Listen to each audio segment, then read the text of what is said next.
Neymar Junior Santos.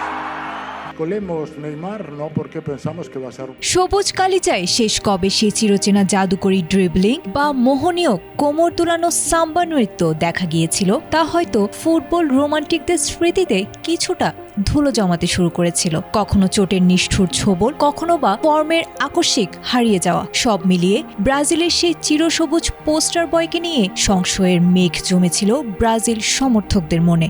ভক্তদের নীরব প্রার্থনা আর সমালোচকদের তীব্র কটাক্ষের মাঝেও সৃষ্টিকর্তা হয়তো লিখে রেখেছিলেন অন্য কোনো নাটকীয় প্রত্যাবর্তনের গল্প। অবশেষে লাতিন আমেরিকার ফুটবল মহাকাব্যের এক নতুন অধ্যায়ে অবসান ঘটল কোটি ভক্তের দীর্ঘ প্রতীক্ষার।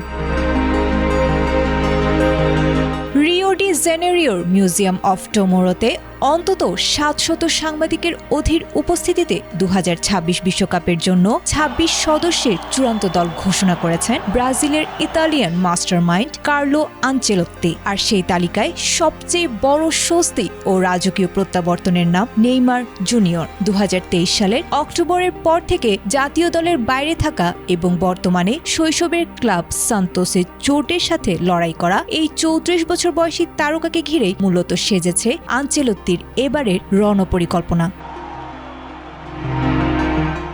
নেইমারের নাম ঘোষণার সাথে সাথে রিওর মিলনায়তনে উপস্থিত সাংবাদিকদের উল্লাস এতটাই বাঁধ ভাঙা ছিল, কোচকে কিছুক্ষণের জন্য দল ঘোষণায় বন্ধ রাখতে হয়েছিল।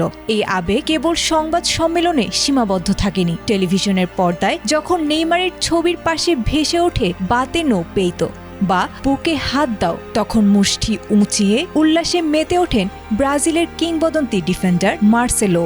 সামাজিক যোগাযোগ মাধ্যমে তার সেই আবেগঘন উদযাপনের ভিডিও বর্তমানে পুরো বিশ্বজুড়ে ভাইরাল। অন্যদিকে নেইমারের বাবাও সামাজিক মাধ্যমে আবেগাপ্লুত হয়ে লিখেছেন, সব কষ্ট, সন্দেহ ও নীরবতা পেরিয়ে এটি এক পরম আনন্দের দিন। আগামী ১৪ জুন নিউ জার্সির মেটলাইফ স্টেডিয়ামে মরক্কোর বিপক্ষে ম্যাচ দিয়ে ২৪ বছরের শিরোপার খরা কাটানোর মিশন শুরু করবে সেলেসাওরা। গ্রুপ সিতে তাদের অন্য দুই প্রতিপক্ষ হাইতি ও স্কটল্যান্ড। আনচেলোত্তির ভাষায় দল পুরোপুরি নিখুঁত না হলেও এটি যোগ্যতা, আবেগ ও অভিজ্ঞতার এমন এক অনন্য মিশ্রণ যেখানে ভুলের সংখ্যা সবচেয়ে কম। আর দলের এই মূল চালিকা শক্তিকে সঙ্গী করে ব্রাজিল যেন পুরো দমে প্রস্তুত হেক্সা জয়ের নতুন হুঙ্কারে।